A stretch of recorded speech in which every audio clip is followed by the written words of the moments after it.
So what are some techniques that can help us feel grounded in stressful moments? I grew up in an amazing household where my mom was not only a minister, but she had a master's degree in counseling psychology. She would later earn an honorary doctorate in humane letters. She got a chance to meet with the Dalai Lama, speak with Nelson Mandela. Like, she's an amazing woman. As the point of releasing this particular piece of content, it also happens to be her 75th birthday. And so in celebration of that, I want to share with you one of the most important lessons that has transformed my life and helped me navigate the difficult, challenging moments that I faced in my life. And the first time I learned this lesson, I was 5 years old. And so growing up in Mary Morrissey's household, we were taught personal development principles, my sister, my two brothers, and I. And I can remember the very first personal development moment that I had, and it just so happened to be one of the biggest lessons that we can learn in how to create peace, calm, how to really transform stressful moments in ourselves and really own our own empowerment. So my favorite toys back then, I was 5 years old, were He-Man.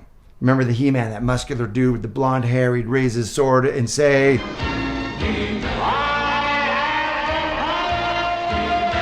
exactly. So I loved He-Man. I had Skeletor. I had He-Man. I had the whole set. One day, I go to my room to create this He-Man epic battle scene, but He-Man is gone. I don't know where He-Man is. So I go to my sister's room to ask her where He-Man is, and there I see it, He-Man in a tea party wearing a tea set dress with Barbie. And my sister's playing tea, and I could tell the only reason He-Man has never had tea with Barbie, okay? And the only reason He-Man is having tea with Barbie in this moment is because she knows that it will completely piss me off. Like, it's gonna full on infuriate me. And so sure enough, it did.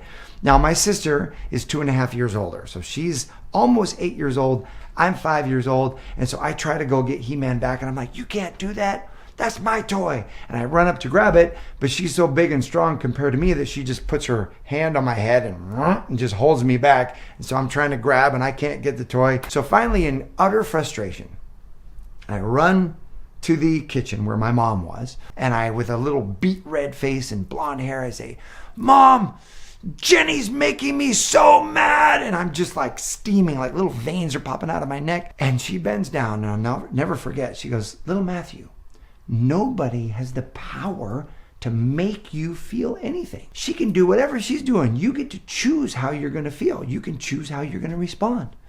What if Jennifer's doing this to make you mad? What could you do that would actually maybe even get back at her, or at least let her know that she can't affect you? And I remember thinking, oh, okay, what if she is doing this to make me mad? Maybe I could actually just stay calm. Oh, wouldn't that be interesting? And so I remember walking back and going into my sister's room and kind of faking like I was calm because I was still pissed. But I faked it. And I was like, you know what?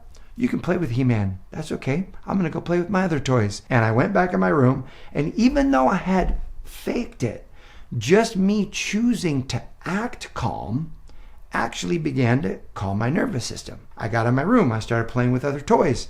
And sure enough, about 20 minutes later, I turn around and I look, and there's He-Man dropped off in my doorway. She didn't even want him anymore if it wasn't going to have that effect on me. And it was the first time in my little life that I discovered I had the power to choose how I was going to respond. You see, my big mistake in that moment was giving away my power, letting somebody else make me mad. Anytime you hear yourself saying, this is stressing me out, he's making me mad, that's pissing me off, knowingly or unknowingly, we're actually becoming a victim to circumstance. We're actually giving away our power to choose our internal world based on external results. You might be thinking, well, of course these external results are going to influence how you feel. It's just the way it is. Consider the possibility that we can actually choose. You got two people sitting in traffic, rush hour traffic. One of them is stressed out and just on edge, and their heart's racing, their blood pressure is going up, and the other person is totally calm. They're in the same circumstance, but they're having two very different experiences. How? Based on how they're using their mind. The most extreme example I've ever heard of is an individual who is a hero to millions of people. And this man had demonstrated that we truly do have, no matter how horrific the circumstances are. Because we're not talking about letting people walk all over you. We're not talking about letting people treat you however they want to treat you. You can absolutely position yourself and draw boundaries and not let people treat you a certain way. Let's take this to the extreme and give you the most horrific example and the true power that we have to choose how we're going to respond. Viktor Frankl was an Austrian psychiatrist when his whole family was captured by the Nazis and imprisoned in a Nazi concentration camp. And his whole family was gassed. His whole family was killed. And there's this moment in his story. He wrote a book called Man's Search for Meaning. And in this book, he talks about the Nazis taking everything from him, from his clothes to his family, his wife, his kids. And there's this moment when they see that they had missed his wedding ring. And some of the guards are like, give me that wedding ring. And in that moment, he's removing his wedding ring. He says, look, you can take all of these things from me, but the only thing you cannot take is my power to choose. My power to choose how to respond, my power to choose what I'm going to think about. And in that moment, he decides he is going to refuse to let these Nazis force him into hating them. Imagine that for a moment. Every one of us, I mean, think how easy it would be to hate somebody who's murdered your family, who's murdered millions of people, who's taken everything from you, is now asking for your wedding ring, the last thing that you have, token of a reminder of your marriage besides the memories you have, the last physical token. And in that moment, he resolves himself to saying, I refuse to let you make me hate you. But instead, I'm going to respond differently. And he goes on in Man's Search for Meaning, and he writes this: when we are no longer able to change the situation, we are challenged to change ourselves. Between stimulus and response, there is a space. And in that space is our power to choose our response. In our response lies our growth and freedom. Everything can be taken from a man but one thing, the last of the human freedoms, to choose one's attitude in any given set of circumstances. To choose one's own way. What an incredible example that is. In the most horrible of situations, if he can do that, if he can choose how he responds, then maybe I can when I'm frustrated, when things don't go my way, when I'm faced with a challenge or a difficulty. Because what he's pointing out is that our feelings follow our focus. Whatever we focus on, that's how we're going to feel. So let's imagine for a moment that somebody ghosts you, they reject you.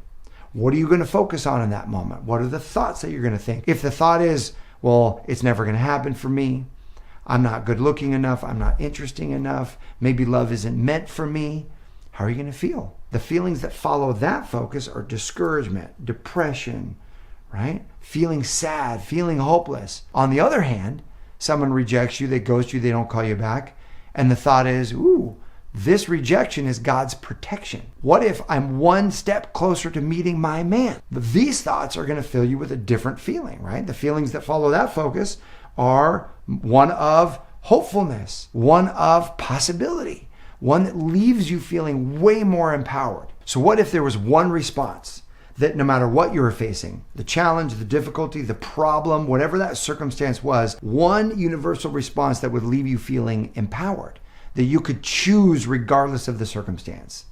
And here's that response. Inside of every challenge, every difficulty, every heartache, every major problem lies the seed of an equal or greater opportunity, an equal or greater benefit. We've got to find the seed, plant it, nurture it, and then harvest that seed to experience it. But what if every challenge had the seed of an equal or greater benefit? I'll give you an example of this. Bob Proctor is a mentor of my mom, Mary Morrissey. He helped us in our business grow our personal development business.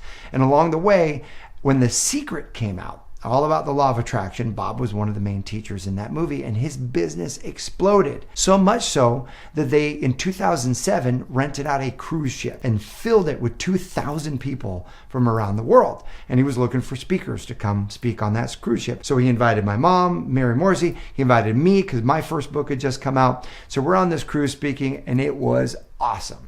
And it was a total success. Like, everyone had a blast. They've sold a bunch of programs, made a bunch of money.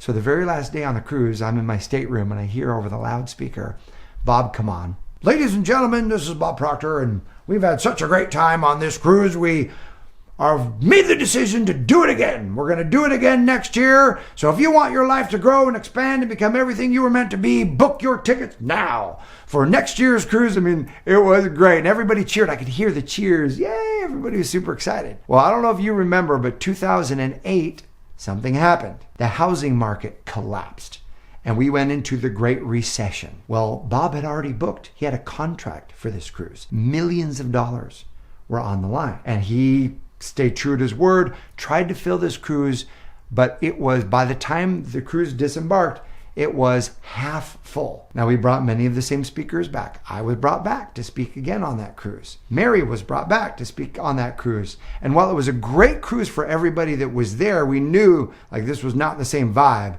as it was before. Not as many people were buying programs, half full.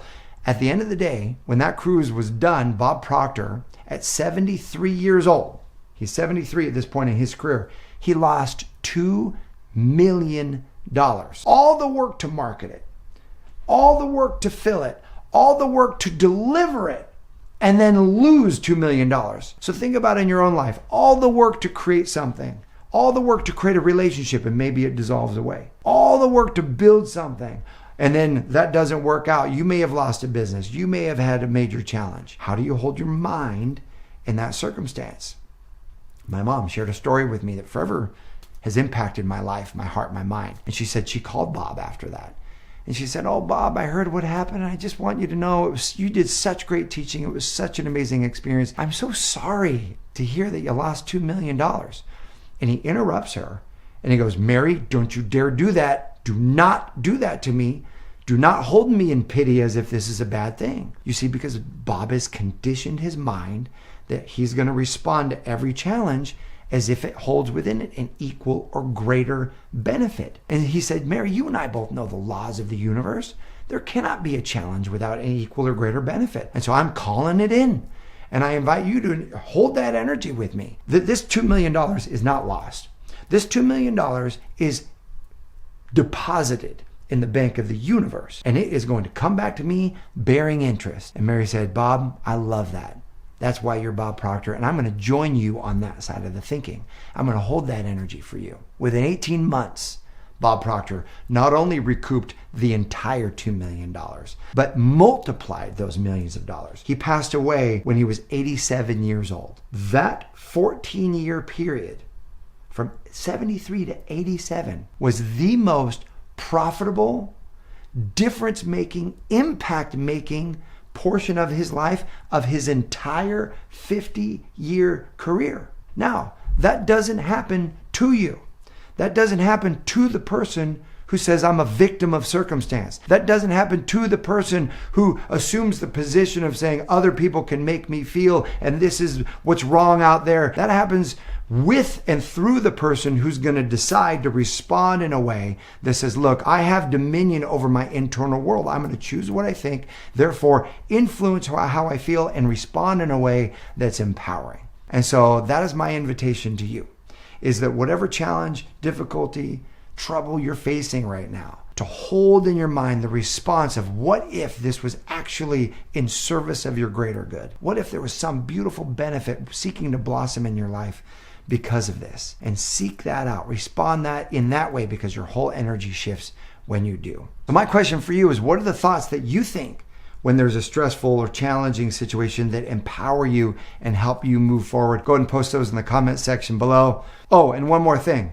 Recently, we were getting ready to do a big live motivational event, my mom and I. And as we were in the planning day for that event, we're going through the agenda, and she goes, "Oh, Matt, by the way, I got you something." And she reached down in her bag and she picked up this. She goes, "You know, I thought you might want this just to remind you that you are more powerful than any circumstance that you are facing." Mom, I've got the power. Thank you for this. I love you. Happy birthday. And to all of us, we have the power to completely respond to any situation in a way that moves us forward. Here's to you and your amazing love life. I appreciate you. Thanks for watching, and I'll see you soon.